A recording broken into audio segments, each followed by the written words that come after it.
ഇനിയും ആക്രമിക്കാനാണ് ശ്രമമെങ്കിൽ US കപ്പലുകൾക്ക് തീയിടുമെന്ന മുന്നറിയിപ്പാണ് ഇറാൻ സൈന്യത്തിന്റെ ഭാഗമായ റവല്യൂഷണറി ഗാർഡ് കോർപ്സിന്റെ വരുന്നത്. അവർ അങ്ങനെ രംഗത്തെത്തിയിരിക്കുകയാണ്. അന്താരാഷ്ട്ര ജലപാതകളിൽ അമേരിക്ക നടത്തുന്ന നിയമവിരുദ്ധമായ ഇടപെടലുകൾക്കും കപ്പലുകൾ പിടിച്ചെടുക്കുന്ന നടപടികൾക്കുമെതിരെ മുന്നറിയിപ്പുമായി ഇറാൻ രംഗത്ത് വരികയാണ്. ക്ഷമയ്ക്ക് പരിധിയുണ്ടെന്നാണ് ഇറാന്റെ മുന്നറിയിപ്പ്. ഇറാൻ സേനയെ ഉദ്ധരിച്ച് TV റിപ്പോർട്ട് വരുന്നതടക്കം നാവിക ഉപരോധം പ്രായോഗികമായും മുൻ മാതൃകകളില്ലാത്ത വിധം നേരിടും എന്നുമാണ്.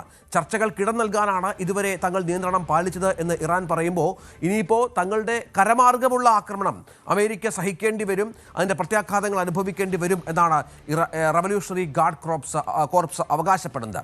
കടൽക്കൊണ്ട തുടരുകയാണ് അമേരിക്ക എന്നും അഭൂതപൂർവവും പ്രായോഗികമായ തിരിച്ചടി നേരിടേണ്ടി വരുമെന്നുമാണ് ഇറാൻ സേനയുടെ മുന്നറിയിപ്പായി ഇപ്പോൾ പുറത്തു വരുന്നത്. അജയ് വിവരങ്ങൾ പങ്കുവെക്കും തുടരുകയാണ്. അജയ്, ഇപ്പോൾ ഹോർമുസിലെ ഉപരോധമാണ്, കടലിലെ ഉപരോധമാണ് ഇറാനെ ചുടിപ്പിക്കുന്നത്. പലതരത്തിലും അമേരിക്കയുടെ വെല്ലുവിളി ഉണ്ടായിട്ടും അവർ ശക്തമായി തിരിച്ചടിക്കുമെന്ന് പറയുകയാണ്. അത് സംഭവിക്കുകയും ചെയ്യും. കാരണം അങ്ങനെ ഇതുവരെയുള്ള യുദ്ധത്തിൻ്റെ ഒരു രീതി കണ്ടു കഴിഞ്ഞാൽ ഇറാൻ ഒട്ടും പുറകോട്ട് പോകാത്ത ഒരു രാജ്യമാണ്.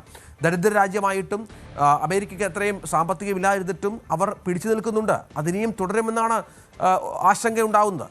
രഞ്ജിത്ത്, ഈ ഹോർമുസിലുള്ള വടംവലികൾ ഇപ്പോഴും തുടർന്നു പോകുന്ന ഈ പശ്ചാത്തലത്തിലാണ് ക്രൂഡ് ഓയിലിന്റെ വില ക്രമാതീതമായി ഉയർന്നിരിക്കുന്നത്. ഇപ്പോൾ IRGCയും അതുപോലെ ട്രംപും തമ്മിലുള്ള നേരിട്ടുള്ള ഏറ്റുമുട്ടലിലേക്ക് കാര്യങ്ങൾ എത്തിയിരിക്കുകയാണ്. MP ഖാലിബാഫിന്റെ പരാമർശം കുറച്ചുകൂടി കടുത്ത ഭാഷയിലാണ് നിലവിൽ IRGC അവതരിപ്പിച്ചിരിക്കുന്നത്. IRGC പറയുന്നത് ക്ഷമയ്ക്കും ഒരു പരിധിയുണ്ട്.